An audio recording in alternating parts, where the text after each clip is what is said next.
Chicago? What do you say? Cubs gonna win today.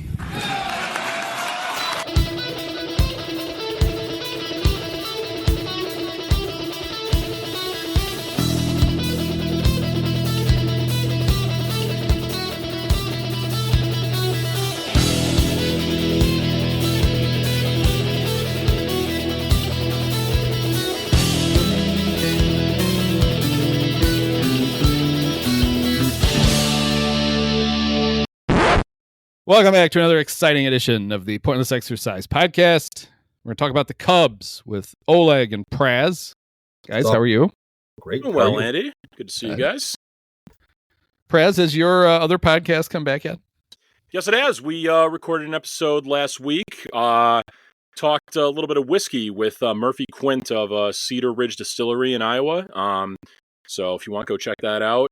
Bums in the Bleachers, Chicago Sports YouTube page. We'll be shooting for recording every week on Tuesdays during the season, or Mondays or Tuesdays. So check us out then. As for now, kind of winging it about every other week. But me and John Oliva, Chicago Sports Bums YouTube page, Bums in the Bleachers. Did they send you samples? Whiskey samples? They did not, but we know some liquor stores in the area that they work with that we may be able to get something arranged. Back when we had a Manscaped sponsorship for a while. Mm-hmm. You might remember that. And Huey, he got into way too much detail about yes, how much he enjoyed his. I shaved mine anyway. Like, we don't need to hear about it. We don't need to hear your pre-vasectomy stories. If we'd have had a video podcast at the time, he'd have showed us. I'm positive. Yeah. Oh, this isn't anything sexual. This is public health. This is a public interest. Look at these things. The matching scar he has with Felix PA. Oh. This is one hell of a way to start a podcast, fellas. Do you remember Mariners reliever Josias Manzanillo? Do you remember him? He took a comebacker to the groin and fractured his testicle. Oh. Which I don't know how you fracture. I mean, there's no bone there. But it sounded very, very bad. And then Yachty had a similar foul ball injury from Chris Bryant. Yes. Cubs Cardinals. I almost got fired from the Athletic because when that happened to Yachty, I tweeted out, I said, obviously an injury like that is not funny. It's hilarious. And some Cardinal fans got mad, and they didn't email John Greenberg, who was my editor. They emailed like the director of content for the Athletic, who then immediately called John. He's like, "What is this joker? What's he?" And John's like, "Don't worry about it. It's just what he does. It's part of his charm." Exactly. So he threw himself in front of the bus to save me. Nice. When I was in Arizona, there was a guy wearing a Cardinals jersey, and I was. It doesn't matter how it happened, but we're sitting there like in this VIP section of the Innings Festival, and he was wearing a Cardinals jersey. And I asked him, "So, did you lose a bet to they had to wear that thing?" And like, "Nah, I'm just here counting my World Series rings." I said, "The good news is you still can use your toes." Well, how many times have you beaten the Cubs in the playoffs? Huh? Yeah. That's a guy should have brought that up too. Damn. And God, that drought your World Series drought is so much longer than the Cubs is. That must really hurt. Mm-hmm. Oh, they're a lot of fun, aren't they?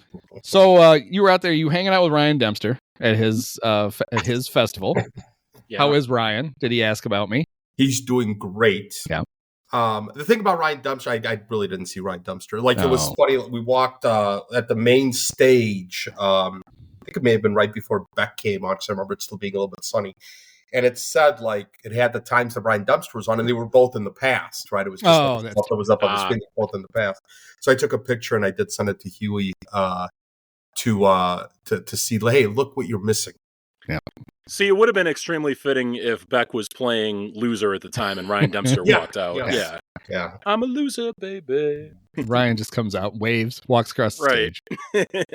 The cool thing I will mention this about the Innings Festival. Gary Clark Jr., right, like the blues guitar player down nice. in Texas. He's great. He's wonderful. He came out in this like powder blue Cubs jersey.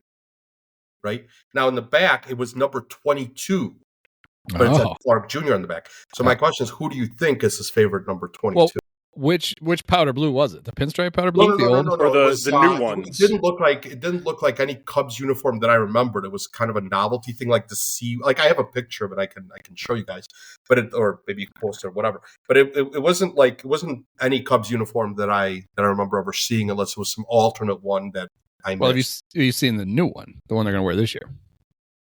No, I've not. No, you have not. I'll bet that's what it is. This is what I was telling you off air. Like it says Cubs, and it has kind of a star on it in the Cubs. I have a shirt, but I wore it. I know I'm wearing it right now. You didn't see the whole presentation before that's exactly it. So that's their Chicago Blues inspired Friday jersey. Ah, yep. That's replacing the city. That is replacing the awful Jiffy Lube navy blue tops and bottoms. I didn't mind the hat in that uniform, but the rest of it is a mess. So, but who do we think Gary Clark Jr.'s favorite 22? Yeah, because he was wearing number 22. I think I know where you're going with this, Andy. Well, it's Bill Buckner. It's got to be Bill Buckner. Well, I thought you were going to say Clark that wore number 22 on the Cubs, Dave Clark. I thought he was 35. He was 35 in other places. He was 22 on the Cubs. Was he? Yep. Oh, didn't know that. Dave Clark. Well, that's probably what it was.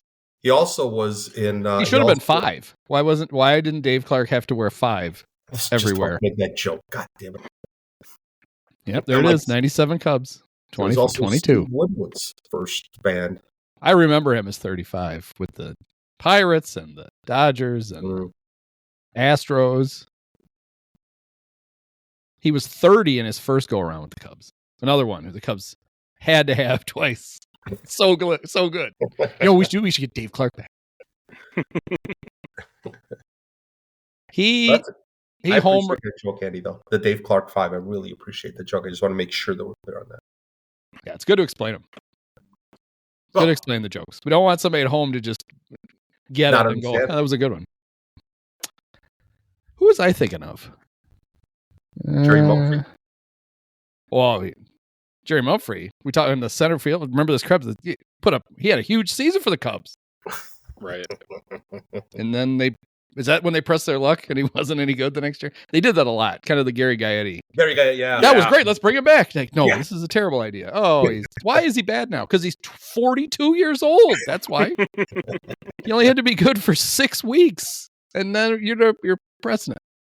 Yeah, Jerry Mumphrey, in 1987, he was 34. He hit .333 for the Cubs with a 400 on base and a .534, a .934 Jeez. OPS. Holy cow. And how many at-bats? How many plate appearances? 118 games. So he was a part-time player, but that's getting it done. They decided, let's bring him back for 88. And he almost as good. 136, 219, 167. Almost as good. And then they cut him. That's very typical Cub. Oh, we really tapped into something with this young whippersnapper, 34-year-old center fielder. It could be Mark Pryor. Yeah, right. Yeah. Jason Hayward. Yep. Nope, he just said Clark Jr. at the back, though. So, we'll never know. They have a giveaway this year. They're giving that jersey away, and at least on the mock-up of for the giveaway page, everybody's going to get a 25. Oh, because of 25. Also, I think because Gage Workman. Everybody wants a Gage also Workman that too jersey. Because I know I do. I probably do. I am hyped up for Gage Workman, I will say. So what were you had never been to Sloan Park? I had never been to Sloan Park. How did you like it? It was pretty cool. Like it was kind of interesting. We took the Uber, we went out to Scottsdale, and then we took an Uber to Mesa. I mean, everything is like 3 miles away from there. And so like it was interesting passing by all these Giants fans wearing Giants gear because they were going to the Giants ballpark in Scottsdale. And then, so we went to Mesa. It was really nice. Kind of a complex. It's a really interesting, well, it's not that interesting. It's a spring training ballpark. But it's pretty nice. Like, obviously, you don't have a second deck or anything. But it was pretty cool. Made some friends along the way. They have a scoreboard, but it was like they only showed half the information that you could possibly want right on the scoreboard. Like, it was hard to tell who was pitching. Oh, wow. Like somewhere else, or like, so it was really interesting. It was the game that they went down. Oh shoot, who were they playing? I don't remember who they were playing, but they went down early and then they came back and won like 6-5 or something. Yeah. Do you see any of the ties the Rangers were there? Yeah, They were undefeated until when? Sunday, right? Mm-hmm. Until Sunday. Did they win today? I think they did. Yeah. Yeah. Okay. I watched early. I checked out at the end. I don't know if they blew it late, but Yeah. Did you happen to see who was in attendance on Sunday that many on Cubs Twitter are joking was the reason why they lost? who was there on Sunday? Yeah. Sammy Sosa? Not Sammy Sosa. Maybe Sammy Sosa was there. Well, Sammy was there all week. Sammy came But he to was see you, there I all think, week. right? Yeah, giving hot-hitting tips to Vidal Brujan. Yeah. Immediately hit a home run after Sammy gave him some advice. I learned And a shot. Bend over, Vidal. I got something for you. What? Don't worry. And here, give me some of your money. I'm going to give it to Manny Alexander to hold on to it for safekeeping. All right. I have a towel here. Do you have $80,000 to put in it? What are we talking about, Sammy? Don't worry, buddy. Don't worry, buddy. It's a tradition. Don't you like traditions? But in attendance on Sunday, that Cubs Twitter is now kind of making a little of a joke out of is blaming a reason why they lost is Arlington Heights native and someone that I don't think any of us can stand on this podcast. Political commentator Charlie Kirk was in attendance. Oh, God. Oh, that's right. Yes. Somebody texted me that. Did he miss some free throws and start crying? Oh, My favorite Charlie Kirk story. High school, Yes. he blew a game and cried on the court. somebody texted, one of my White Sox fan friends texted me that, but then followed up by saying, well, the bad news is that Ben Shapiro is apparently a White Sox fan. So, Oh yeah, there you go. That tracks. that's I feel like we didn't give enough. I didn't.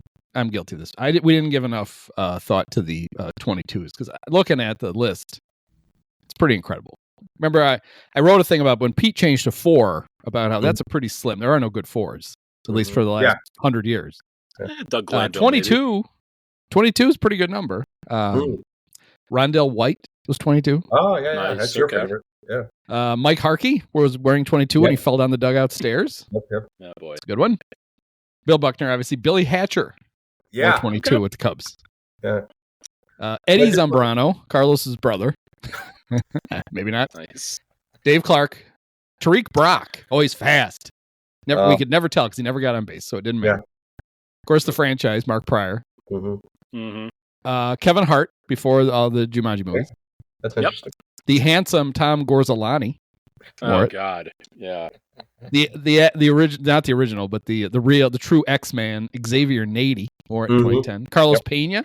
God. Yep. Now Matt you're Garza. reminding me of like a terrible era of the Cubs. Jesus. Slick field and pitcher Matt Garza for it. Oh yeah. Remember he would all just throw the ball in buns. the stands every time the ball came to him? It's so ironic that like everybody obsessed over John Lester not being able to throw. Right. At least John just didn't throw.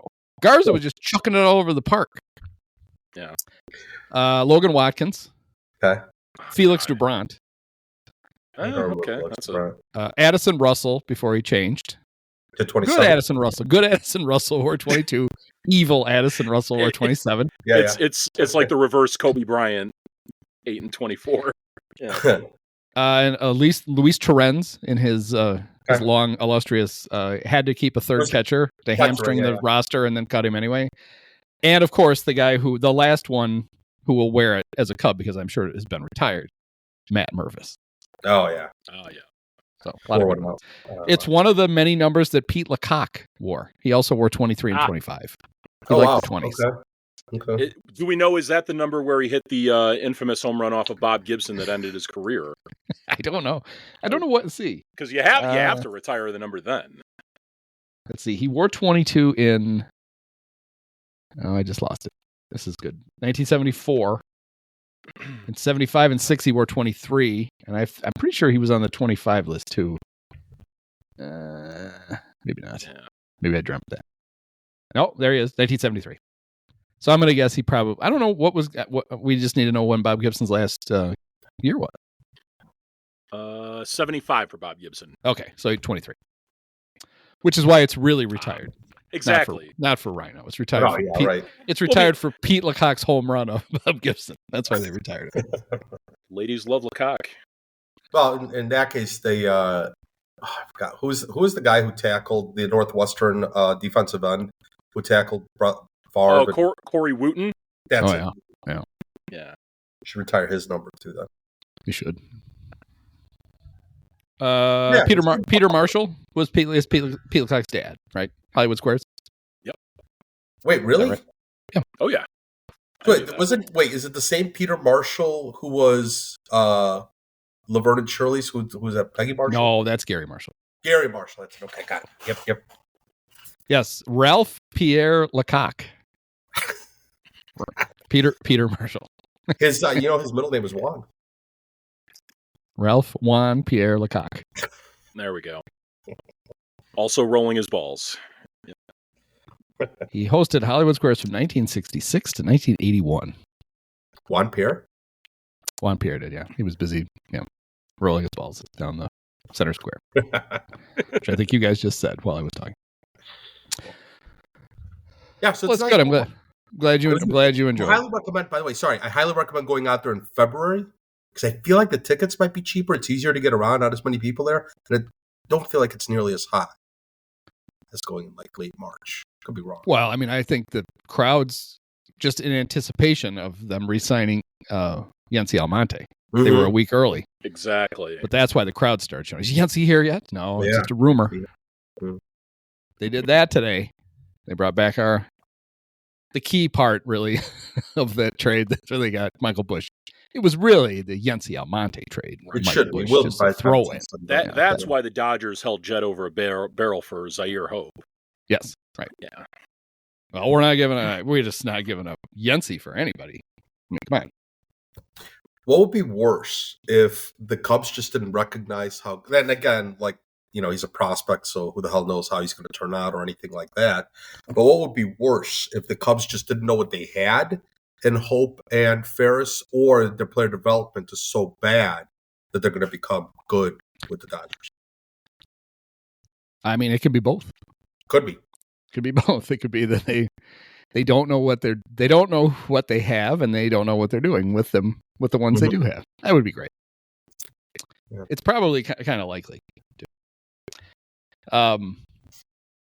Speaking of Michael Busch, today, over the weekend, we got the guy I affectionately call Thumbo, Alex Cohen. He's the AAA announcer, the Iowa Cub announcer, who is going to fill in for Boog every time this year. He never shuts up. It's Chip Carey with less hair, basically, just talking and talking and talking. And I call him Thumbo because he looks like a thumb, and he's kind of. We had him over the weekend, and then today I turned the game on while I was working. Thought, let's have this on the background. All of a sudden, oh god, it's Cole Wright. It's giving everybody nicknames and being cool. Oh my god, Jesus! I did give him credit on Blue Sky. So in the second inning, Petecrow Armstrong hit a single that he turned into a home run because he's Pete. And as he slid into second, the throw got away. Cole yelled, "Here comes the chaos!" I thought that was actually a really good call because Pete popped up and took off and scored. So I gave Cole credit for that. But Cole, then he was feeling his oats. He was, he's like, "Oh, I'm good at this." And when Michael Busch came up, they were showing him, and he's like, "Wow, look at that! Look at the spot on Busch's bat, right on the barrel. He must barrel everything up. He's worn that spot out." And there was a pause, and then Ryan Sweeney said, "Actually, that's from the donut, the weighted donut on the bat." But so it's still good. It means he's had that bat a long time, so he hasn't broken it. So he must be hitting it kind of. Ryan's like trying to rationalize it. Yeah. That's right. He's been smoking the ball so much. He's literally worn a groove in the bat just from hitting the ball in the exact same spot. He's amazing. It's just he's the new Tony Gwynn. Who knew? Right. There was Ryan Sweeney's one positive contribution. Yeah, he really should have just gone home. Literally should have said, "All right, I'm out of here," and just left. I'm not topping that. I enjoyed that. I like that they treat their spring training games as just like, who wants to do a game today? Anybody want to do one today? Cole? Sure, why not? Oh, okay, good. It'd be like Pete from the truck will do the game on Thursday. He's not working in the truck. He drives the truck, and he'll do a game. And it'd probably be better than the guys they do have. I should have asked if they would have let me do that game. You should have. And that was Sunday. You should. Don't even ask. You just go up and go, I'm doing the game today. Hey, okay. Oh, sure. All right. They don't have any security blocking the booth at Sloan. Yeah. Anyone can They don't need it. That's not. I don't think people are rushing the booth.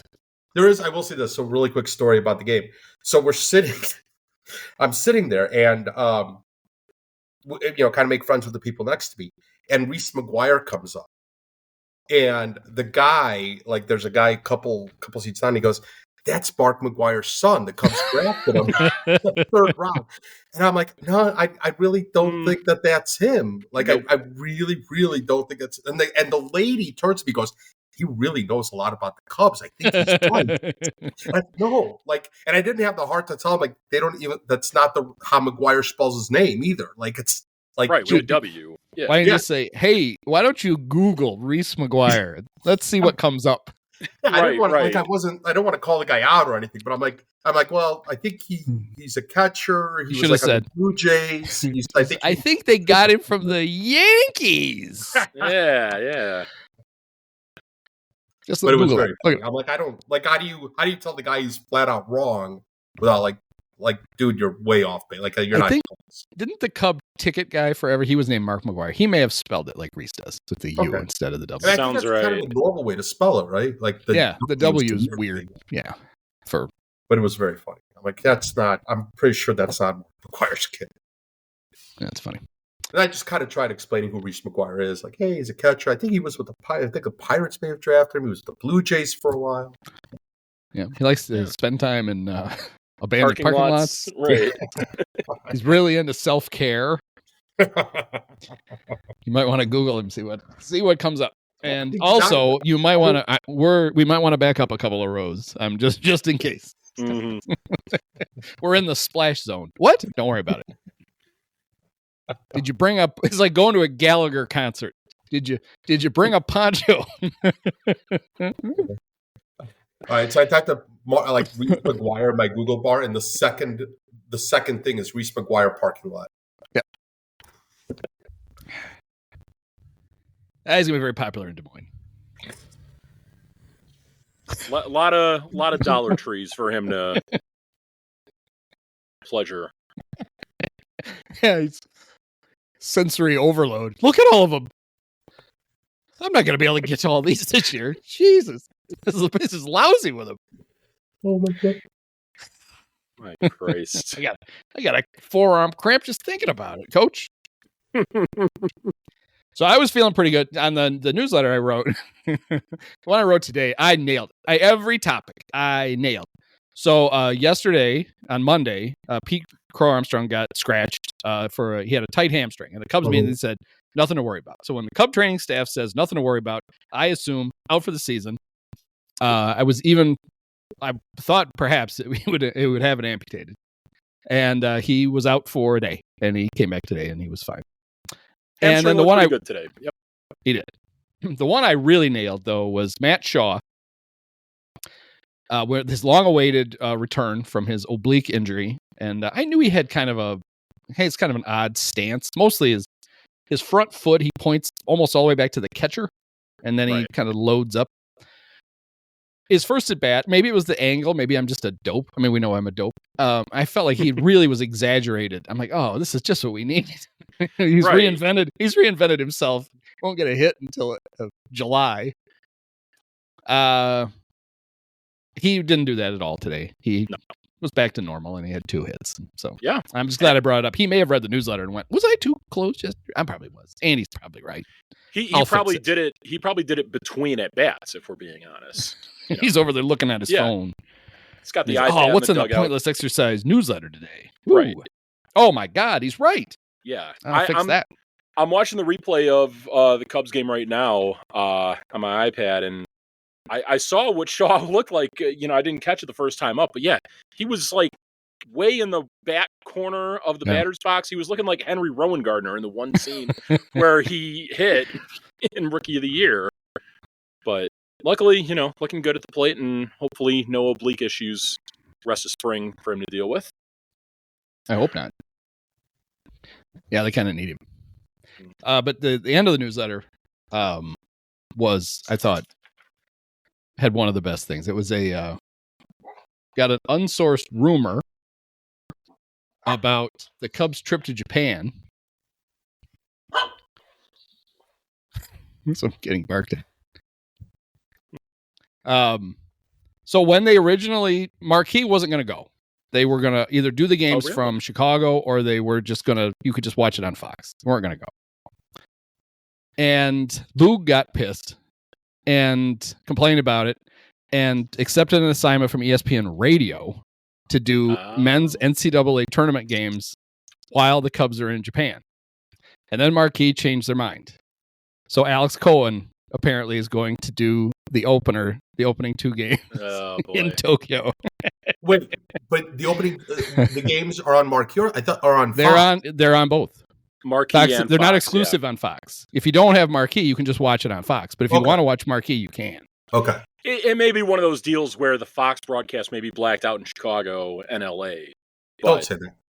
I hope it's not the case, but I don't think it is. One bit of good news we got, although you may have to put up with Alex Cohen, is apparently Marquee is going to show the 2 games where they play the Japanese teams while they're on, which should be pretty cool. And I don't think they're showing them live, because they're even earlier. They're at like 3:00 in the morning. So I think they're just going to record them and air them at a time when a normal person can watch them, which is fine. Right. But maybe they're live. I don't think so. Obviously, there's the real games are at 5:00 in the morning. Yeah, which is fine. That's probably like 7:00 in the evening.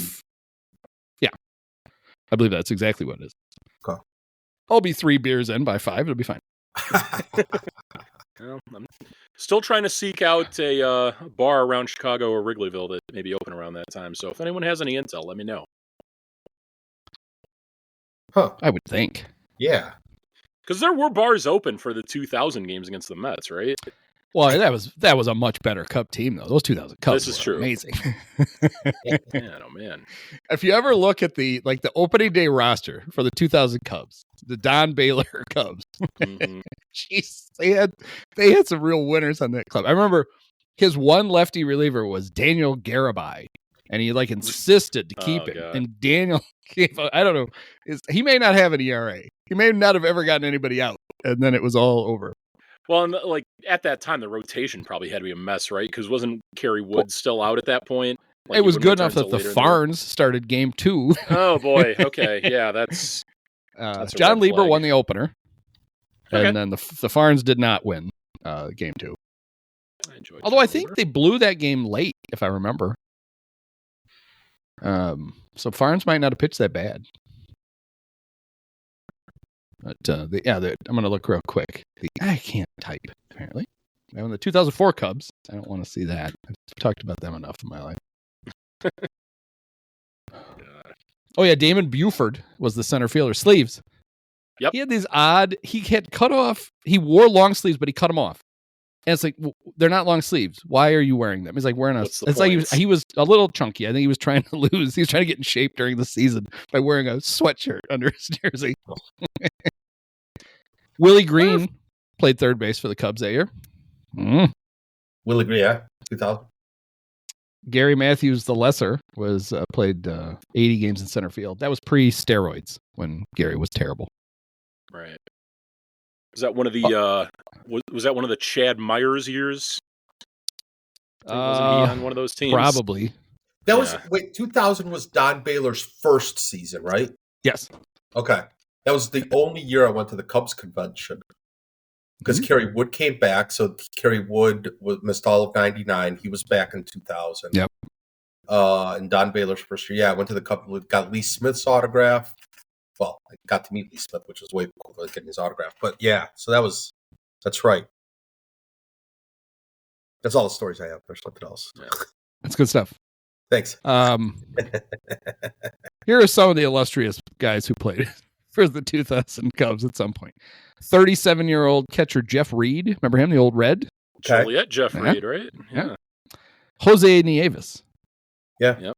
Yeah, with a he had that mustache. He kind of looked like Jose Valentin, the Iraqi tank commander. The Jeff real Houston, thick mustache. longtime Ranger. Remember Jeff Houston? Yes. Yeah. Okay. Augie Ojeda.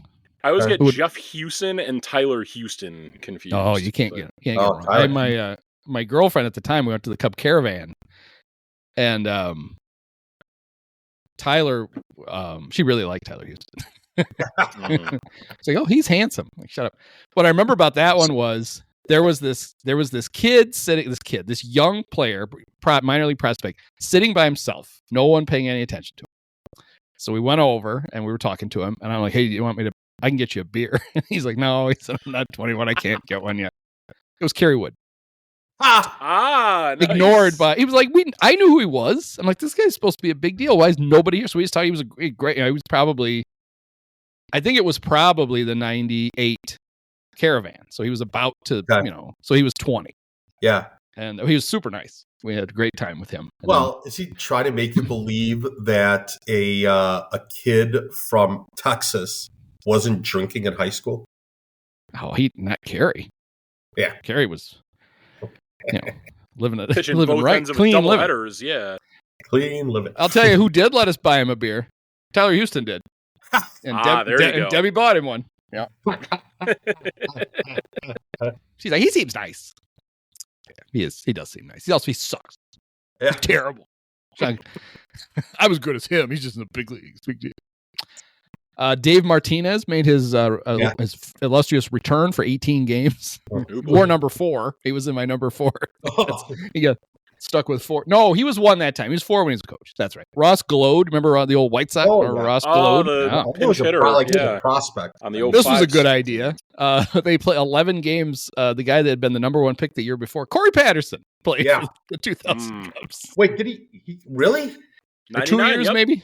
Holy I think 99. They rushed they ruined him. I mean, they did everything they could to make sure he wouldn't be good.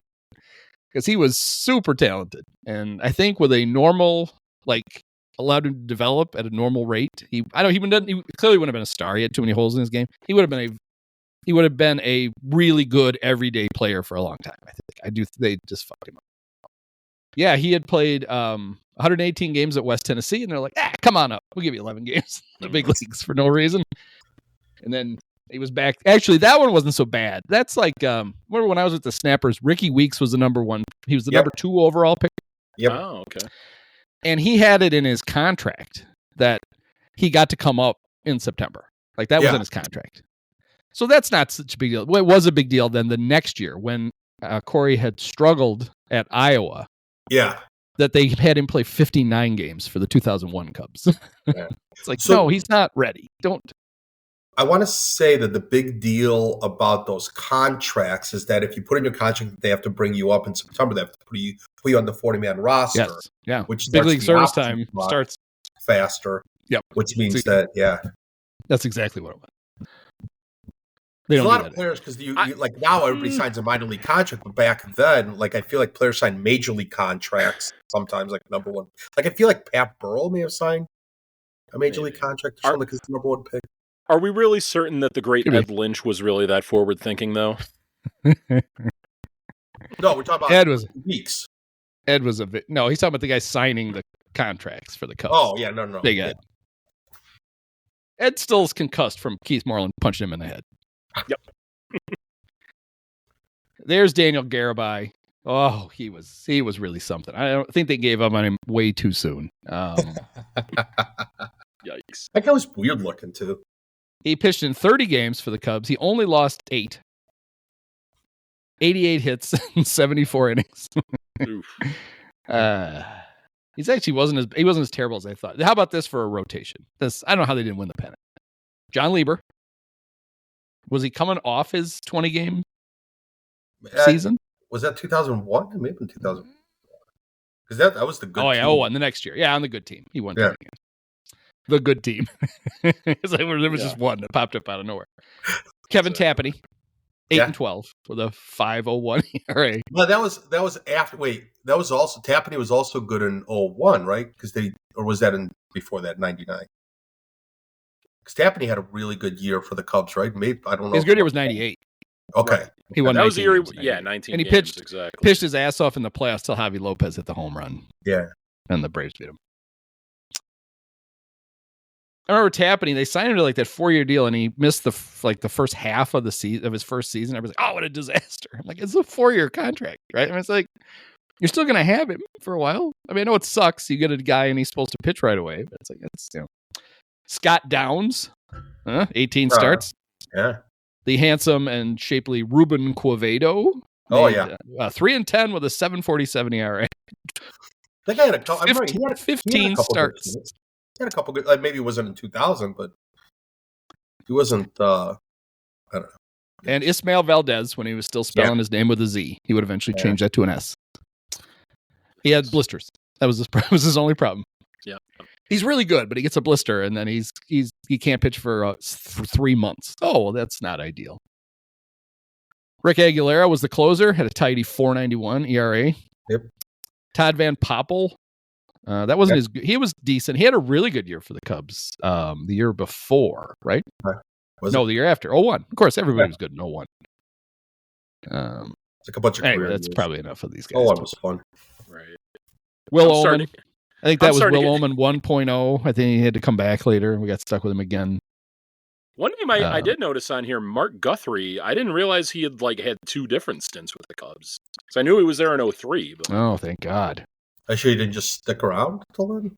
No, he left and came back. Yeah. He was old then. He was 34 then. Jerry Spradlin. Of course, Matt Karchner was still. Matt Karchner and Felix Heredia were both still around. The Run Fairy.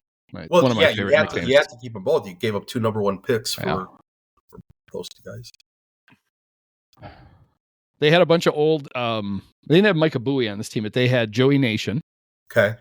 They had Ruben Quevedo. They would always get guys from the Braves. Yeah. Like, oh, this guy's gonna be great. Like, oh no, well, no, the Braves gave him up for a reason. Mm-hmm. Well, that was good. Nothing like remembering the 2000 Cubs. Really something. Well, hopefully this iteration of the Cubs going to Japan is a few games better than them. We're going to be talking about these Cubs teams that way. I fear. So Jeff Agrest has a story over the weekend, I think. Was it the weekend? Friday, on maybe? Marquee, right? Yeah, about Marquee finally getting their verdict from Comcast. Comcast and them have been signing these little 2 and 3 month extensions. And Comcast said, okay, you got to move to the sports tier. We can't leave you on the regular tier. The Cubs have been fighting that, and they finally accepted their fate. And so at some point, they're going to move to the sports tier, which I get. I already get it because I can't piss away enough money on TV that I already have it. And I was like, why do I have it? Well, I have it because you get Red Zone. Okay, yeah. And I love Red Zone. There you go. So that's why I already had it. Plus, you get TCM, although I have Max, so I can watch any TCM movie I want. Oh, I got you. You probably also get NHL Network. I don't know if that's on the regular one or not. I remember either NHL Network or MLB Network was on the sports package. I think they all are. NBA TV, NHL. Right. You get Red Zone, but you also Network, get regular NFL Network and MLB Network. So that's why I have it. I was going to get it no matter what. I think I think I added something on during football season one year, which I've never canceled, which is how they get you. To get the ACC network and the SEC network, because there were games on that I wanted to watch. So I added it. I don't think I ever got rid of it because I think I pay an extra $9 for that. So here's the only reason it matters to the Cubs, and the reason it matters to the Cubs is, we talked about this on Laxus and I talked about it on Thursday, so it came out before then. Is that they currently get $4. I think it's $4. I remember reading enough that they thought their Comcast number was $4 a subscriber. They currently get $4 for everybody who gets Comcast, whether you watch Marquee or not. You're on the basic tier. Right. When they move to the sports and entertainment more, whatever it's called, chances are they'll get more than $4 a subscriber. Yeah, but only for the subscriber. But they'll only get it for the people who get that, which is a significantly smaller number. Yeah. So that's why it's like, well, it was nice to have Kyle Tucker. Let's enjoy him while we have him. Okay, we can't afford you. Oh, no, it's terrible. Let's hope they do enough collecting on their marquee app for $20 a month to who the fuck pays for that? Well, it's pretty instructive, right? That they weren't. I mean, that would have been the play, right? It would have been to play hardball with Comcast. Well, you know what? We're just going to sell this ourselves. We don't need you. Exactly. Somebody over there is like, that's not going to work. We're not going to sell very many of these. If they would have dropped the price to $10, like I would actually consider getting it for. I understand that people only get it for the baseball season and then kind of get rid of it, or they say $120 for the year or $20 a month during baseball season, right? Kind of 6 to 1, half dozen to the other. Now the reason that they don't, and I guess if Comcast dropped them, that would take a big incentive away. Part of the reason it's priced at $20 was to not piss off the other distributors, right? The ones who are already paying them like $4 or $5 a subscriber. Yeah. And if all of a sudden then you could, it's like, well, I could subscribe to cable, or the Cubs are going to sell me this package for $10 a month. The carriers were going to be like, no, screw you, because who the hell, they know they get some people who just want it because that's an easy way to get the Cubs. Right. And if the Cubs price it too cheap, then the carriers are like, fine, everybody can just get it from you then. And they don't want to risk getting kicked off other systems. Yeah, no, I get what you're saying. But getting if all I wanted was the Cubs, right? If all I wanted was the Cubs, why would I pay $80 a month or whatever Comcast charges for cable when I could pay $20 anyway? Right, but there's this theory, there's this magic number. Okay. Where if the Cubs charge too little for exclusive access, the cable company would be like, okay, we're going to lose enough people who they're only getting it for this. We don't need you at all. We're just going to dump you. And the Cubs really know they can't, even at $10, they know they can't sell enough to make up the revenue they would lose if they pissed off the cable and the satellite providers completely. So they try to pick that number. Still have a job. The thing that's stupid though is they have it priced on the same model as like Yes Network and Nessun, but with Yes and Nessun you get a whole other team. With Yes, you get, and not that there's that many Nets fans, but you get every New Jersey Nets game, and at Nessun you get all the Bruins games. Mm-hmm. Where with Marquee you just get Cub games, and they're the home Chicago of Loyola Sports, right? The Ramblers. They had a Rambler. When I thought they were going to be re-airing the Cub game, I just wanted it on in the background. It was a Loyola men's volleyball game. You don't think enough people are tuning in for the great Bears analysis that's featured on Marquee as well too? Nah. With Wannstedt, yeah. I think it was before the convention, maybe I had it on. And they had the show with Elise and Waddle talking about the Bears. Mm-hmm. It was like their season wrap-up one, and they were just showing clips. Bears It's a good show. Like those are two, like Elise is good, and she's especially good with Tom because he's like a normal person who has like a personality, and he's funny, and he doesn't take everything too seriously. Yeah. And they put her on like the panel with like Sweeney and Sean Marshall, who can't like talk. She gets stuck. But it's like, if you put her with somebody who actually can, like, because she's funny and she's self-deprecating, so is he. And they were like really good. Like I'm like, well, they actually have something there with her, but they never seem to find a good way to use her, other than I guess on that Bear show, which nobody watches. But like I still don't get, like it's I don't understand how, like, and I don't know what the alternative is, but this just seems like really incompetent business acumen. I don't know if that makes sense.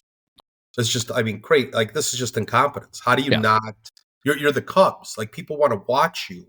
How do you make it so difficult for people to watch? I mean, even the you can say what you want about the Blackhawks, and I get what you're saying out in Rockford, but at least I get to watch the Blackhawks over antenna. Yeah, I can watch them. Right. Yeah. I get CHSN on antenna. It's great. Bulls, like, and that was a shit show rollout, but at least there's that. Well, I think I would guess CHSN will now shortly be on Comcast because I think they couldn't, like, I think Comcast would put them on that sports tier. And I think CHSN didn't want to go on it unless Marquee did. They didn't want there to be two regional sports networks in Chicago, and one of them is on basic and the other one you have to pay extra for. They just didn't want to do it. And now that when the Cubs officially move there, then I think CHSN can be like, fine, you can put us on the sports tier because we just need people to see us now, and we won't be embarrassed by the fact that the White Sox are on the expensive tier, and everybody gets to see the Cubs. Yeah. I have a feeling that was a big part of it. It's stupid, but I think it was. I honestly think it was part of it. What is the downside for either the Cubs or the other three teams to just go back to merging those, like just to be on one channel, and then you can really strong arm Comcast to put you on the regular one. Well, I would guess you're going to have times where like the Cubs and White Sox are playing at the same time, or For what? the Like, they did that that happened before. Yeah, you would have a plus channel. Yeah. My guess is that even as disappointing as Marquee has been revenue-wise, the Cubs make more money with it being on its own than they would if they jumped in with those. They left those yahoos to try to get 100% of the money instead of splitting it up. Yeah. I always thought that their play was to use their leverage as, there were 4 entities involved in that. Right? It was or were there 5? It was the Cubs, the White Sox, the Bulls. There were 5. It was the Cubs, the White Sox, the Bulls, the Blackhawks, and NBC. They all own 20% of that channel. What about the Sting? Yeah, and the Sting owned and the Sting. half of 1%. And the Rush and the... Which still being paid to Willie Roy. Right. In gold kroner or whatever. I always thought the play for the Cubs was to just Bigfoot the other teams and go, we deserve more. We're the biggest part of this channel. We need to be compensated that way. Yeah. Right. So we'll take 50%, and you 4 can divvy up the other, and you'll make more money with us around than you will. And honestly, it would have been true. And then the Cubs wouldn't have they wouldn't have the problems they have now, which is if you need to know just how unspectacular Marquee has been revenue-wise, Sinclair is suing the Marquee to get out of that deal. They don't want it anymore. Oh, for fuck's sake. Really? And Sinclair has no money. They're constantly in bankruptcy. Yeah. And they want out of the Cub business because they think they can get a bigger payout to leave and give the Cubs 100% of the channel than they can make in money by staying in it. They just want out of it. And I don't understand why the Cubs don't need them. And they didn't really need it. If Crane hadn't been a boob, they wouldn't need them at all. They used them to help get them distributed. That was the whole reason. Really right. But they gave Sinclair an ownership stake, which Sinclair is still using right now, although they've decided just pay us, we'll leave. Yeah. But the thing, I guess my argument is that if you have all 4 Chicago teams together, you can then strong arm Comcast. And to your point, the Cubs should probably get 50% of it. Yeah. I mean, Reinsdorf is Reinsdorf, but once the White Sox sell, that might make it more of a reality. The Cubs get 50% of it, and everybody still makes more money being on regular Comcast than being on the sports tier anyway. Yeah, I think right now, though, I doubt the Cubs could work out a deal with CHSN where they would feel like they're getting more money than they make on their own. So they're just going to say, "Screw you." Like that's gone, right? But it's just a little bit of forethought. But I mean, it's arrogance. It's arrogance on Crane Kenny's part. Honestly, the biggest fuck up the Cubs had was what they should have done when they decided to go out on their own. When the GN Superstation deal expired, and they still had 2 years left at Comcast, they should have bought their way out and gone immediately. Because about that time, the Cardinals got their $75 million a year deal from Fox. Right. The Cubs want to be on their own. But in the 2 years they waited, while they were limping along on Comcast and they were putting games on, on GN Local and LS and whatever, everything changed. Yeah. And when they went to actually go out on their own, it was really hard to get it distributed. Just 2 years before, they would have named their price to go on all these cable things, which they would still be making right now. That's about the time the Dodgers got their ridiculous offer from Time Warner. Time Warner, yeah. And the hilarious thing about it is they still make all that money. It's like $125 million a year. It's just a ridiculous number. And they're still not distributed through all of LA because they're only on the Time Warner cable channel because the other cable channels are like, fuck you, you own it. We're not going to put you on. So they have for their fans, they have the worst TV deal. But for the team, they have the best because all that guaranteed money just rolls in. Holy and now cow. they do the thing where they have I think they do Sundays on they simulcast on an actual over-the-air network and they do some other stuff. But there are fans in LA who can't watch the Dodgers every day. Holy cow! I didn't know that. Holy cow! But they still get a lot of money. I mean, what they should have done is just go right to streaming right away. Just fuck it all. If you're going to have your own network, and again, like NESN and Yes, like all of those have been around for forever. Decades. Yeah. Right. So like back then it made sense. Yeah. But once the internet is a thing, then just stream everything, and at that point you could charge $10 a month, and you would probably get way more people subscribing than you would, from either Comcast or from doing it at $20 a month now after the fact. And the Yankees, they make a lot of money off, yes, but even they'll take cash. I think they do every Wednesday. They're on Amazon Prime, but it's really, but it's like New York only. Like we can't just watch it on Prime. So they get a check from Amazon, and their fans have to have Prime, or they can't watch any Wednesday games. But they don't care. They just take a big check. Crane would do that in a heartbeat if somebody would offer it to him, but nobody's gonna. So but why wouldn't they? No, of course. Like Amazon Prime, like I'd imagine that Amazon, that's kind of starving for content, right? Because they paid all that money to the NFL to broadcast, I don't know, a game a week, I guess it is. It just makes sense. Like, why wouldn't they do that? Like, they have unlimited. They basically have unlimited money to buy stuff. They're gonna You're probably gonna need Prime to watch F1 after this year. I mean, There's a good chance. There's a good, I have it too. And so I'm like, well, that's fine. I even pay the extra $2 to not have commercials. Oh, which I wouldn't need for F1 because there are no commercials. Yeah. When does the F1 season start? In March. Late March? Is it late March? Okay. Yeah. All right. They already had their kickoff event where everybody booed Christian Horner and Max Verstappen. Good. Poor things. I root against them. I like Max. Yeah. I like that he's clearly the best driver and he doesn't give a shit about that's anybody else. That is endearing, but the fact that he seems like an ass. I mean, they're all kind of rich assholes. He does seem like an ass. Yeah, they're all assholes. Yeah. Who was the one guy who you said? I think it was you who was talking. I don't mean to turn this into an F1 podcast, but who was the guy who you said was actually the only who didn't really come from money? I thought it was you who was. I was talking to you about it. It may have been on our Slack. Yeah. I don't remember. I thought there was one guy who kind of didn't really come. Like everybody else is just Lewis didn't. Rich. Lewis Hamilton didn't. He worked his way up through carts or whatever. But they all work their way up through carts, but it just takes so much money. Yeah, but I mean, so many of them, their dad, Max's dad was a racer, although Yost wasn't any good. And Carlos Sainz Sr. was good, and Checo wasn't.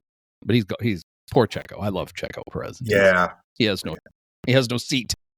No. But we got Cadillacs coming in. They're gonna be the 11th team, not next year after next, I think.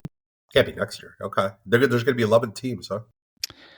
Yeah, the whole 10-team thing is there is no real limit. They're like, we can't fit an 11th team in the garage. I'm like, nah, you probably can. You probably can figure it out. I think you can add most of those, the Parc Ferme or whatever. It all shows up. It's not, all those fancy buildings and stuff. They pack them up and they just move them to the next race. Yeah, it's all pretty incredible. Yeah, for sure.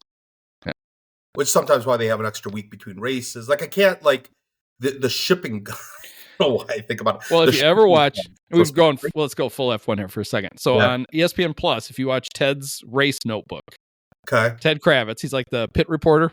He does this thing at the end. He does a half-hour wrap-up. He loves to do shipping talk, and he'll actually go over and look, because he does that. He does that half-hour show after everything's over. They've already done the podium thing, and everybody's packing up and leaving. And he just walks up and down the pits, and he basically is dumping out the things he wrote down during the race that he heard in the pits, and he's talking about stuff. And he'll walk up as they're packing stuff up, and he'll literally ask the guys, okay, where are you shipping this to? Because they have 2 or 3 versions of everything.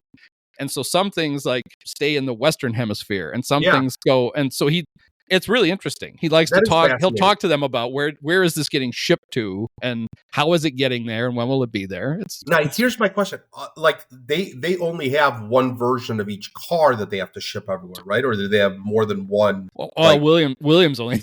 That's why when they Logan Sargent didn't get to race in a race last year because they only had one. Because when I don't think he wrecked it.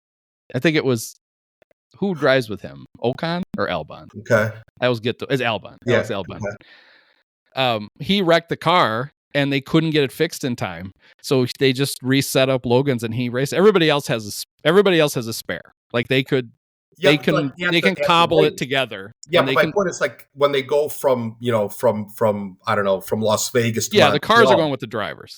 All everywhere. Like those get shipped all over the. Okay, got it. Okay, that's right. All right. God, F1 is so cool. It just is. Praz, you got to get into it. We're going to do an F1 podcast. I was going to look when Drive to Survive starts because that'll start the week before that's the week before. I thought that was starting like soon. Like I'm like waiting for it. I can't wait. Like I was actually into it this year. And it's not the week before because it's what is the 7th? Friday? Oh, it is Friday. 5, 6. Sweet. Friday. Yeah. So it'll be interesting to see how they deal with the whole Christian Hoerner sexting stuff that was dominated the whole start of the season.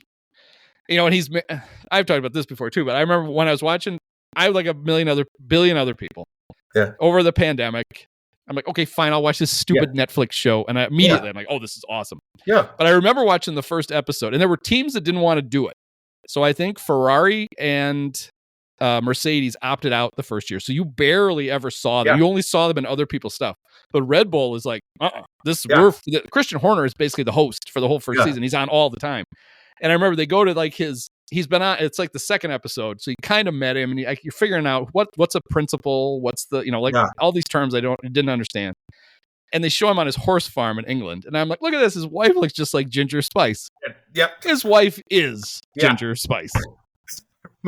I remember you talking. I remember for the podcast we're talking. But you mentioned that, and then I started watching like shortly thereafter. Like, holy shit. Like, oh, that's why she looks like Jerry Halliwell. It is Jerry Halliwell. And so after his sexting thing last year, they had to fly her to like Bahrain for the opener, and she's holding his hand in the pit. I'm like, jeez.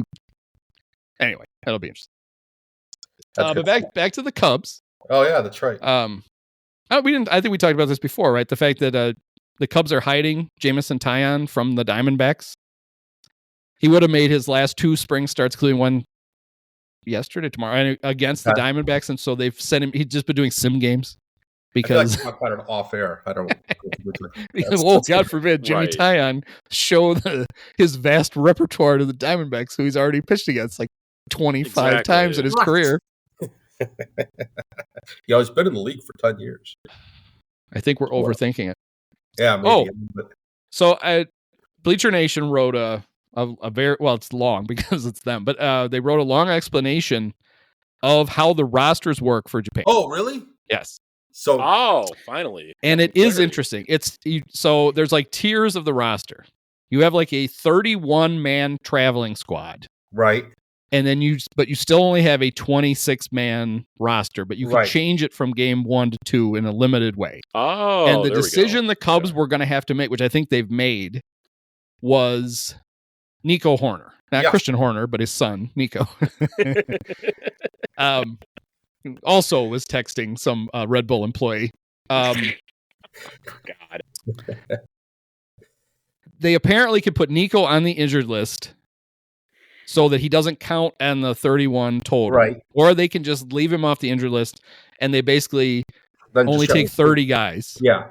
But the only thing it impacts is if he's on the injured list, he can't play in, like they know he wasn't going to be healthy enough to play in Japan. If they put him on the injured list, he can't play in Cactus League games while he's on the injured list. So they have to decide, can we get him ready for the season? Because he would be, they're just like everything else, their window for the 40-man thing opened early because they're going to Japan. Their window to put guys on the injured list opens early. So they can get him on the injured list. He can serve his 10 days and he could play an opening day against the Diamondbacks. Oh, that's okay. So that's the question. Okay. Perfect. So their only decision is, is it worth it to not DL him so that when we're in Japan, he can actually, if he's healthy enough, he can start to play in the Cactus League games or not? That's apparently their decision. So, and it sounds like they're like, fuck it, we can get him enough work that we're just going to put him on the injury list. You can go play in minor league games, or you can go play in the backfields, or get, he could still. Yeah, he just can't play in a real Cactus League game while he's on the injury list. Like I like that doesn't make any sense. How would they know if he's playing in a Cactus League game? No. My question is like. No, that's like the only stipulation. Like the other ones, they count as like rehab, so it's fine. Okay. If he wants to play in a B game, he can play in it, but he can't play in like a real game. Okay. And so the Cubs, it sounds like have basically decided he doesn't need that. He'll be fine. Right. Okay. So he'll go 0 for April. Yeah, there we go. How fitting is it? How fitting is it too that like the decision to put a player on the IL or not is once again now down with Nico Hoerner? Because if you remember last year, there was like a solid, I think, 9-day stretch where they didn't play him at all when he had some kind of nagging injury, but they also didn't put him on the injury list either. So very, very fitting that it would be Nico Hoerner in this position again. Yeah, and I'd forgotten in addition, there was an injury he had that we knew. He broke his hand. He got hit with a pitch and broke his hand. It was playing with a broken hand. What we didn't know was that was his glove hand. What we didn't know was that he also would eventually need surgery on his throwing. And he had his best month in September. He was like amazing in September. So apparently the key is right before opening day is to break Nico's wrists, both of them. Yeah. All right. Just snap him. All right, Nico, go get him. So someone bring him to the back room from that scene in Casino with the hammer where, Huh. I don't see why not. Yeah. Okay. So that's kind of what I figured would have to happen is that they couldn't just not take somebody. You'd have to do something with the player to officially put him on the, like if Matt Shaw, if they deem him not ready, they couldn't just bring him or not bring him with.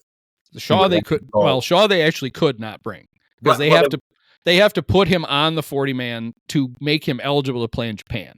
So if they didn't want to play him in Japan, they would just leave him off the 40-man. But they're going to need him to play third base, so he's going to have to get activated. Yeah. All right. Oh, come on. The great Gage Workman can hold it down for 2 games there. Don't say things like that. I wonder when they have to make their, like... Well, I guess it doesn't matter, because at some point, I think it's pretty clear they're going to have to work out a trade with the Tigers if they're really that infatuated with Gage, because I can't imagine that unless there's injuries that he's one of your best 26 players. So they either have to offer him back to the Tigers, or the Tigers and them could just make a trade, and then he's theirs, and they can send him to Iowa, and they don't have to worry about the minimum number of games they have him on the big league roster. We have to have him all year, or in the he's got to be. There's a certain number. It's most of the season. There's a certain number of days you have to hit, and you can't be on the injured list. You have to be on the roster. Yeah. But it doesn't have to be like all. He can be on the 62. 60-man, but not on the 15 or something like that, right? Yeah, there's some item on the 10 or whatever. Right. I still think the Cubs are. I think David Patton is still sitting in the bullpen. David stashed. It's like it's snowing out here. Would somebody pick me up? I've been sitting on it for 20 years. Do they forget me? They moved the bullpen. He's still sitting down the third baseline. He's like, the bullpen isn't even here anymore, and I still have to sit in this chair. He's just the honorary ball boy now. That was one of the Lou years, and Lou was not happy to have like an extra bullpen guy that he really couldn't use. He had enough guys he couldn't use. He didn't need one that he literally couldn't use because he was like 19 years old. And then he was terrible. So it didn't matter. Best Cub Rule 5. Hector Rondon. Is he the greatest Rule 5? Oh, that's the Cubs ever had. I mean, he was. I'm trying to think. Was that how they got Louis Valbuena, or was it? No, Louis. They had. Or no, Louis was already in the big leagues at that point. Louis they claimed off. Louis and Reed Johnson in different years were guys that got cut on the last week of spring training, and the Cubs snatched them up and couldn't do better than that. Saved their seasons. That is two pretty good, like last week waiver pickups. Reed Johnson and Louis Valbuena. Two guys who actually contributed. If I remember correctly, go ahead. Sorry. I was going to say, it's not really about being one of the 26 best. It's about how do you like you've made that point. Look, I talk about that all the time. Your opening day roster is not your best 26 players. For sure. You're trying to figure out a way to keep as many of the guys as you want, because the roster within the hardest time to get somebody through waivers is the last few days of spring training. So if you can figure out a way, you send some guys to the minors that you might want to open the season with, but you can keep them, and you DFA guys after like game 3. Teams have their roster set, and they're less likely to dump a guy to grab your guy. It doesn't mean it does not 100%, but you're far more likely to get a guy through. But on that last, everybody's rosters are in flux on those last couple of days, and teams are like, screw it, I'll take this guy instead, and you lose guys that you otherwise could have kept. If I remember correctly, I think the 5-minute period in the 07 offseason when Josh Hamilton was a Cub, wasn't that via Rule 5? It was via Rule 5. But that was a prearranged trade with the Reds. Yeah. Right. The Cubs took him to trade him to the Reds. They had already. Those happen all the time in the Rule 5s. Yeah. And they don't count. Like the Reds still had to keep him, or they had to give him back to the Rays. Oh, so they had to keep him on the MLB. You have to work roster out a the deal whole year. with the team that you've taken that he left. Right. Yeah, it's not a way to get around we don't have to keep this guy. That's just a way that apparently the Reds were sure somebody before they picked wanted Hamilton. So I think they just sent money to the Cubs. Right. For them to take him with their pick and just trade him to them. Yeah, and then they traded him for Edison Volquez. Yeah. I always thought that because there were a lot of Cub fans who were obviously when Hamilton was the MVP one year and almost the MVP the other, and they're going on. I'm like, can you imagine a worse place for Josh Hamilton to have been than Wrigleyville? That's true. He wouldn't have made it. He wouldn't have made it 3 weeks. Yeah, I gotta be honest. Like it's a pretty inspiring. Like it's a good story. It's not so much of an inspiring story these days. It had a poor ending, but there was a window. Yeah, but there was a window when yeah. it was a good story. That one night in New York when he was tearing it up in the home run derby, that was great. But not so much. Well, he was a legitimately great player. Those for what, like a 5-year stretch? Those 2 back-to-back years in Texas were insane. Yeah. As we all Google him.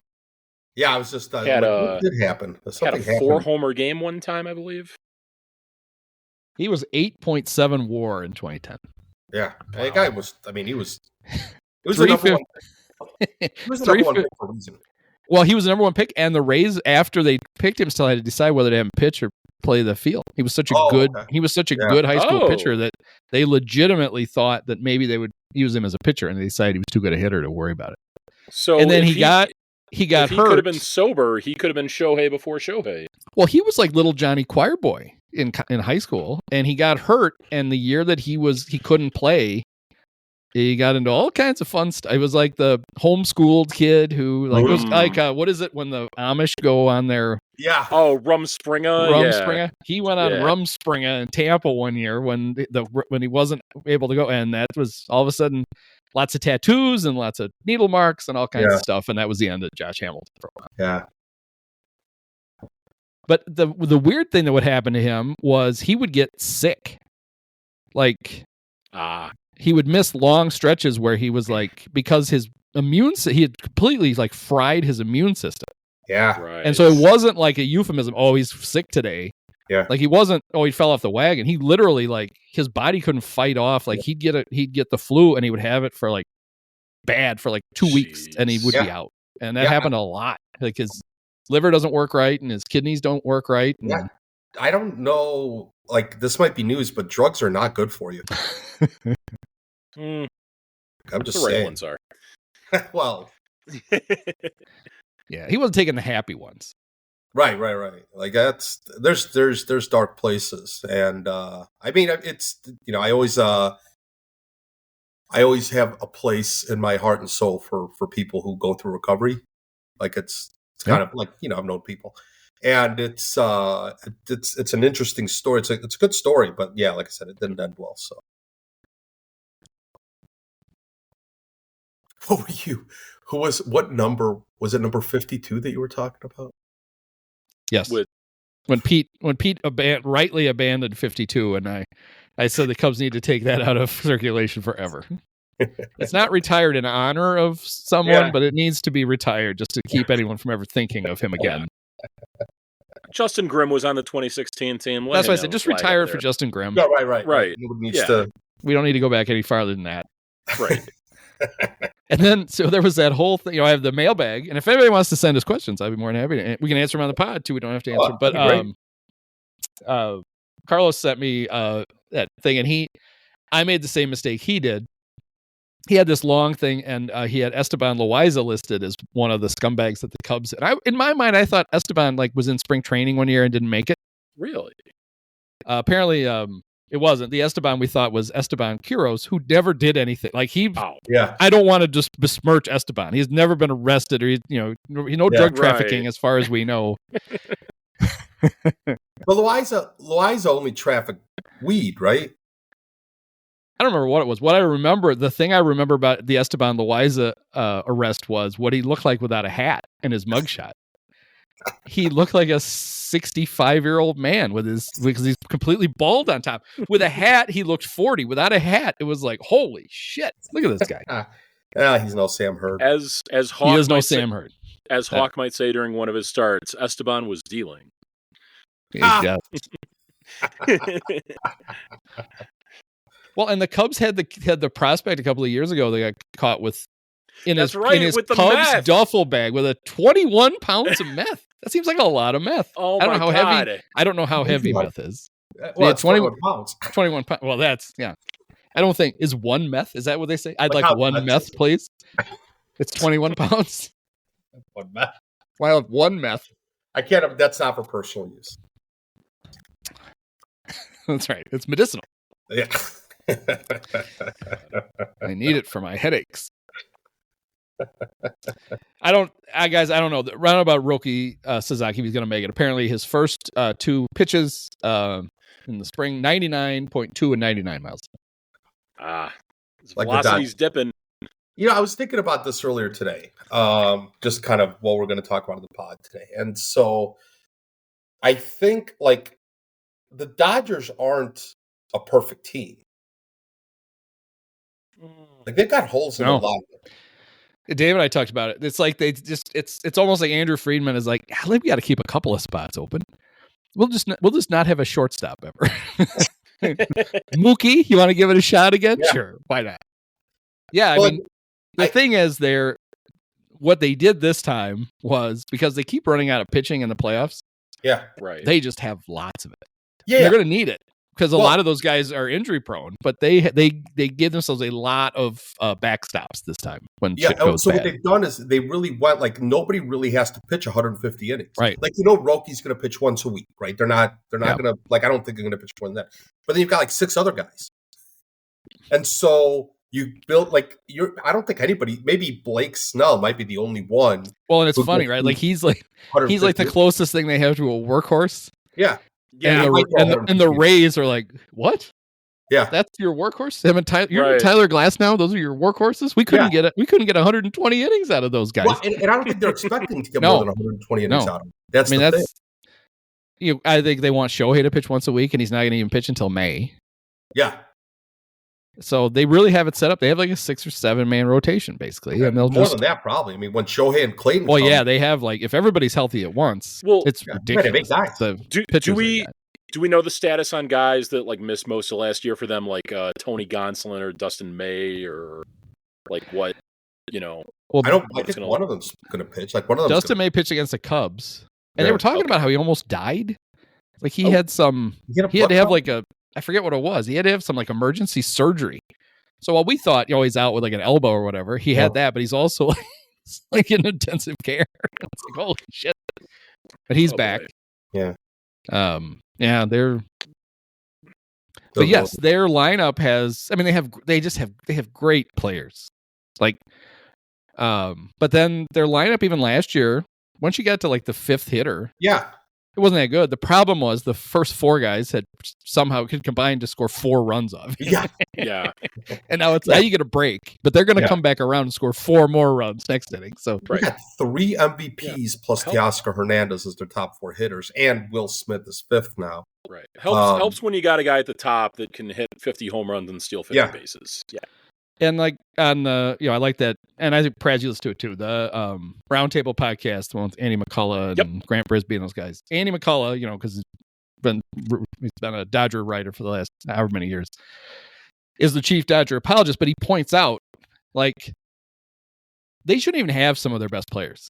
Like, why are the Red Sox trading Mookie Betts? Yeah. Why didn't the Braves lock up Freddie Freeman? Well, how Yep. come the Angels had 7 years with Mike Trout and Shohei, and they couldn't get their shit together, so Shohei left? Right. Yeah. Like, everybody wants to blame the Dodgers for ruining baseball, but if the other teams did their job, they wouldn't have been able to get those guys. 100%. And to your point, like anybody could have given Shohei that contract. Yeah. Like it's not like whatever. Anybody could have done it. Yeah. Well, that's the thing. A lot.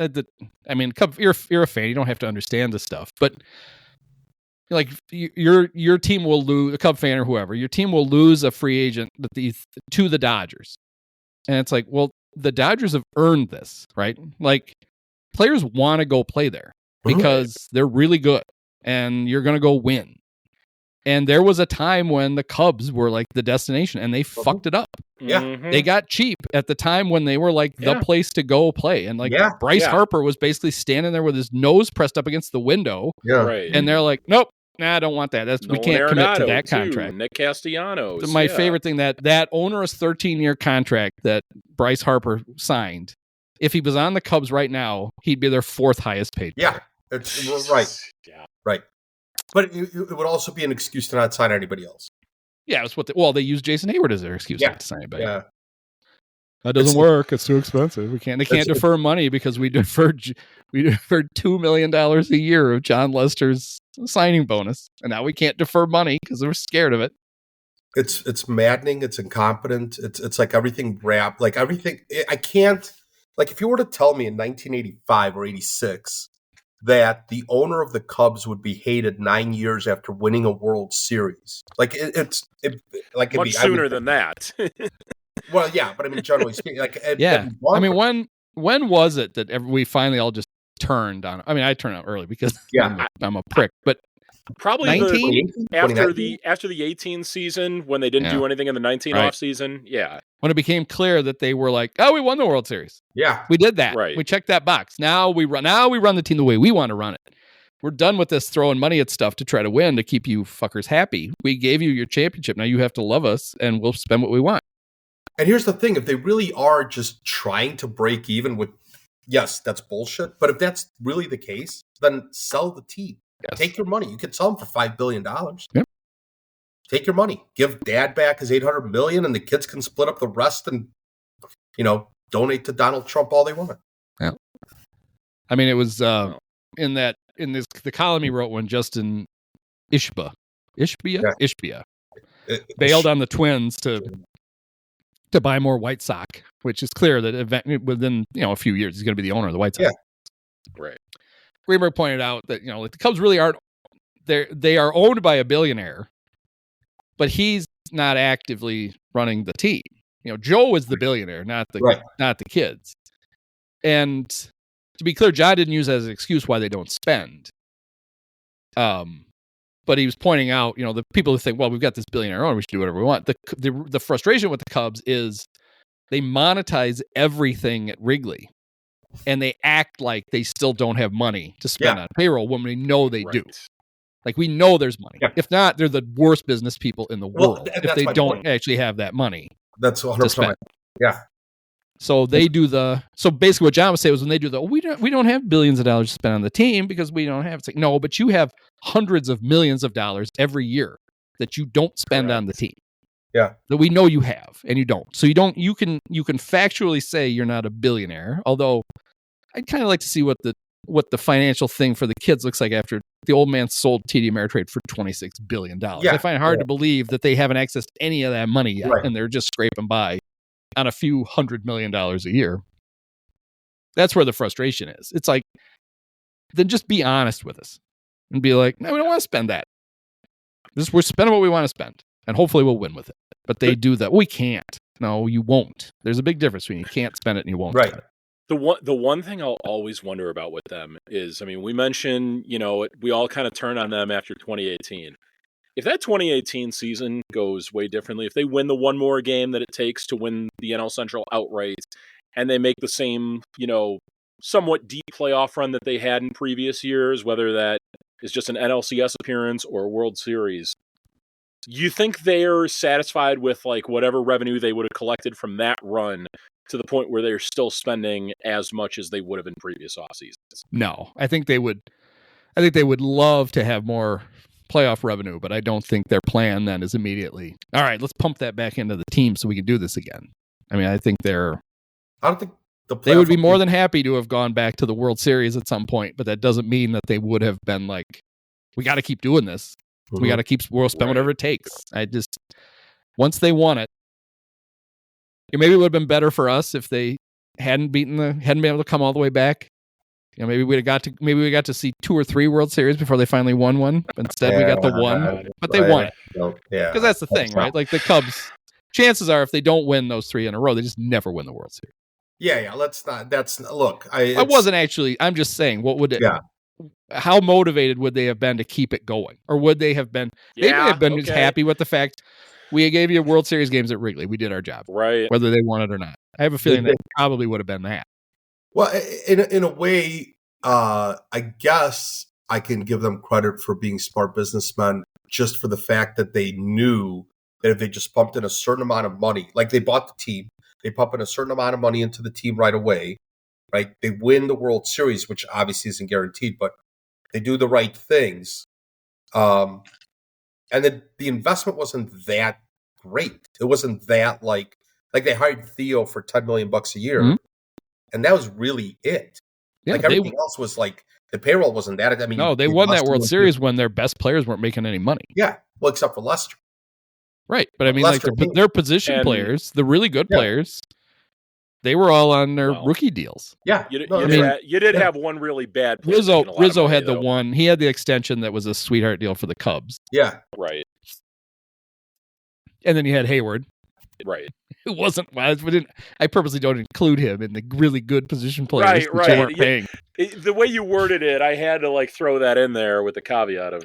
But I mean, there were I know there were other people in baseball that's like, well, you had a 7-WAR player in Chris Bryant, and you were paying him like $3 million a year. I mean, you ought to be able to build a winner around that. When the MVP is cheap, that's your time to build that. And we know what the plan was. Theo's plan made sense. It was, we'll pay for pitching when our young position players are cheap, and then when they get expensive, we'll have all this. We're going to draft all this pitching, and then our pitchers will be cheap, and we'll pay the position players. And they couldn't develop a single fucking pitcher, and it didn't work. And so then they were paying Cole Hamels to come back for another year, which they could easily afford. Yes. But the Ricketts were like, that's not what the plan was. You're not doing what the plan was. I remember when they made for this. I remember when they made that trade and seeing that he had that option for the next year, and I think it paid him less money than what he was making the previous year from whatever contract he had with the Rangers. That was like $20 million. It was $20 million. Yeah, I was thinking to myself, this is going to be a drop in the bucket. This is going to be great. We get Darvish back in 2019. I remember what they did. Yeah. That was the signal. When they picked up the Cole Hamels thing, the corresponding move was the signal. That was right. Drew Smiley had spent the whole year rehabbing, and Theo had to trade his $7 million salary to pick up the $20 million for Cole Hamels. And that was the sign that, the money has been turned off for no apparent reason. And Theo's operating with a much less budget than he thought he was. Yeah. It pissed Theo off, and that's why Theo left. Yeah. And you had to be traded after 2020. God, what an but that trade's still going to work out. Those guys are just about ready now. They're just about it. This one of them might be knocking at the door on the injured list. Yeah. If they could send him back to San Diego and get Dylan Cease for it, I'd be happy with that. Yeah, I think Dylan Cease is like $14 million a year. Padres figured out their stupid ownership thing, I think, just in time. Yeah. To avoid doing any of that. We'll see if they dump people at the deadline. But I mean, how could the Padres be able to afford? Because they want to. Machado and Xander and from a revenue standpoint, if they operated the way the Cubs do, they couldn't have any of those guys. Yeah, but they have a bunch of them. Isn't that good? But anyway, yeah, the Xander one. There's no reason the Cubs shouldn't have. I wanted Xander, but I wanted to play third base. I didn't want to play short. Right. I could have had him and Dansby. That would have made me happy. You could have gotten 2 of them. Yeah, but then Patrick Wisdom never breaks the rookie record. That's true. Well, no, he'd already done that. No, Patrick Wisdom had already done that. Yeah. Well, he was too good. You had third base solved for the next decade. mean, What are you Yeah. doing? What are we getting Xander Bogaerts to change positions for? It's infuriating. It's just infuriating. It always I'm glad that we have this so I can vent a little bit, but My favorite it all stemmed from Chris Council, Craig's little brother, from Craig Council getting pissed at. I was saying Craig and then pissed, and I ended up with Chris. Yeah. Bruce Levine was basically like, "You guys gonna get off a better start playing defense last year, or gonna play better defense than last year because you weren't a very good defensive team?" And Council's like, basically like, "Fuck you, Bruce." But he basically said, "Yeah, we didn't get off to a good start, but then we played good defense after that." And Dansby Swanson 5 errors last year. He made 4 of them in April. Wow. He made 1 error Okay. in the last 4 months of the season. I was like, that's right. Yeah. I do give him shit and the whole, well, they didn't pay him to hit. Yes, they did. Yeah, He is a great defensive shortstop. There's no doubt is. about it. Yeah, For sure. I have the Cubs defensively are really, really good. Yeah, and they should be better. I mean, they have Now a they real got- Gold Glover in right instead of the one they have in left. Yes. And then you get a whole year of Pete. Yep.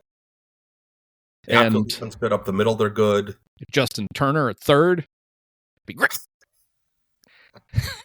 Didn't make a single error. He also didn't make a putout. Yeah. Right. Or an assist. Yeah. Yeah. It's just a turnstile. The ball's Yeah. going by, he just as he spins in place. I have no cartilage left in either of my knees. And watching me play 16-inch softball is probably more entertaining than watching Justin Turner play. This is funny. I looked up today. There was a fly ball into right field, and I could tell the guy had a single digit on. And I was like, wow, Turner's playing second. He's running pretty good. It was John Birdie.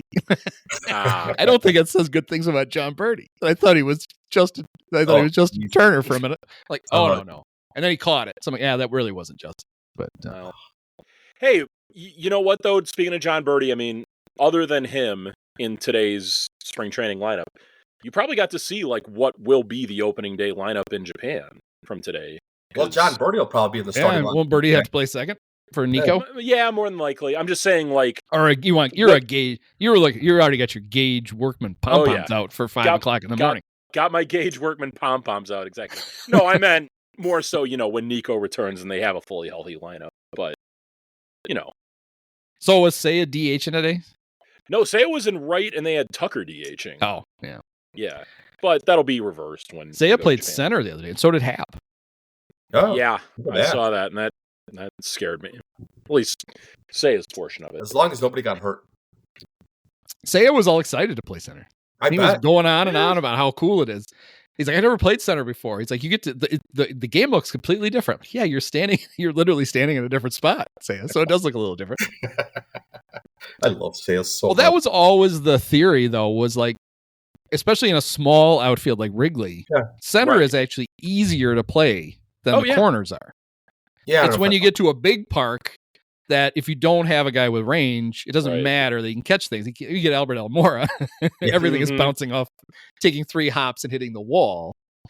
And then I think it had to be one. It wasn't Dawson, but it was somebody. When he had bad knees, they put him in center because it's actually easier to play center with bad knees because you don't have to come to the quick stops because you never run up against the sidewall and like you do in right or left. But it's if the guy's knees are that bad, maybe you don't want him covering the biggest part of the outfield. It's probably not. Still coming up against a ivy covered thorny. Well, yeah, if you're going to go straight back, you can't avoid that wall. Everybody gets that one. Yeah, I mean, don't. The way that positioning works now, right? Like with all the data that they have, I think being a good defender may not be as big. No, that's why you see. I think what you see is a guy like Pete, who has just ridiculous range. Yeah, and gets to things that nobody else is going to get to. I mean, that's. Yeah. Okay. I think you're right. I think it's probably easier to be a productive defensive outfielder now because they can put you in a spot where you're more likely to be able to get to the ball. Mm-hmm. But in some ways, it may make the freak even more valuable because Pete is going to get to everything in there, and then he's also going to get to stuff that because he's that does kind of provoke a thought for me though. He's a great outfielder. If God help us all if this happens, but if they keep Ian Happ after this current contract he's on and give him another extension and put another no trade clause in there too, because we know Judd loves that. Sorry, Andy. If they were to do that, would we at one point, like later in their careers, see Hap go back to center, PCA go to left? All right, I'm going to stop this conversation. I'm just thinking because why would we do that? So that if the theory is that the corners are harder to play at Wrigley and the center is I think easier. though, I think Pete changes that because he can basically take your left and right fielder and make them so they have to cover a very small amount of you ground. could position the corner outfielders. Like he by himself can make yes. Hap a better outfielder because Hap has less ground that he has to actually worry about because Pete is going to take care of everything in left center. That feels right. Yeah. Here's the one thing I will say about Ian Happ. Like, I know that he's loved by the Cubs, but the one glimmer of hope that I have, what does he have left? 2 years on his contract. He's got 1 year after this year, right? He signed a 3-year. This is it. This year? Oh, this is it. So this is my one hope for why they might be able to keep Tucker, and that's Happ's contract drops off. I might be wrong. I think I'm thinking of. I think it's one more because I was thinking when he signed the contract, but it was an extension. Yeah, right. Well, he signed it a year early, right? So he signed it 3 years ago. But year one was last year. Yeah, I couldn't get through my head. You're right. He has. I was all excited for a second. Yeah, he's got 2 years. This year and next year. Yeah, like I couldn't get through my head that Seth Jones has 5 years left because he signed the contract, but it didn't go into effect till the year after. Which, by the way, was a pretty cool trade. Well, like Davidson made a good deal. Sorry, don't mean to talk. I see that. I read Sam's newsletter, so he just tells me what to think about the Hawks and what to be miserable about. It's one thing I love about Sam. What should I be miserable about today? Oh, there it is. I'll be miserable about this. Did the Cubs win today? 16-1. Oh, yeah. Apparently, I wasn't paying that close of attention. Yeah. I was going back and forth. Arsenal won 7-1 in the championship. Oh, okay. Oh, nice. All right. Not so after this year, they only have 9 guys signed for next year. But after next year, there's nobody, right? So like Hap's contract is over. Hoerner's contract is over. It's like there's like 3 dudes actually signed. Obviously, you've got all these young guys that are under. Well, Seiya's got 2 you get years to keep left, right? them. After this, Seiya's done after next year. Oh, Seiya really? and Hap are on the same, and Nico are all on the same timeline. It's 5 from August, 22. So this idea, and then Shota's got the weird he can opt out after this year if he wants, but the Cubs can. Yeah, and then the Cubs can guarantee more of it. Like he can opt out, and the Cubs could say no. We're going to guarantee this money for 3 years or whatever. I mean, it's all complicated.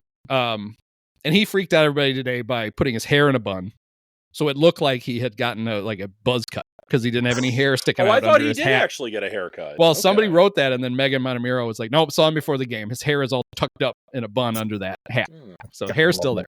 Was worried a Samson effect might happen for Shota. Wait, why not? He shit the bed the other day, right? Yeah, he's bad now. I probably should give up on Shota. That's what I said. I I only gave him 4 runs in 2 innings. It's over for Shota. MLB The Show Shota is very weird looking. At least the last year's version. Okay. I was just playing with them the other day, and I'm like, oh god, that hair doesn't translate. What console do you have? PS5. Okay. Oh, nice. Me too. But yeah, so the whole idea, like even with the Kyle Tucker thing, right? Like they literally have zero reason not to sign him to a huge long contract, especially if they're so worried about their cash flow.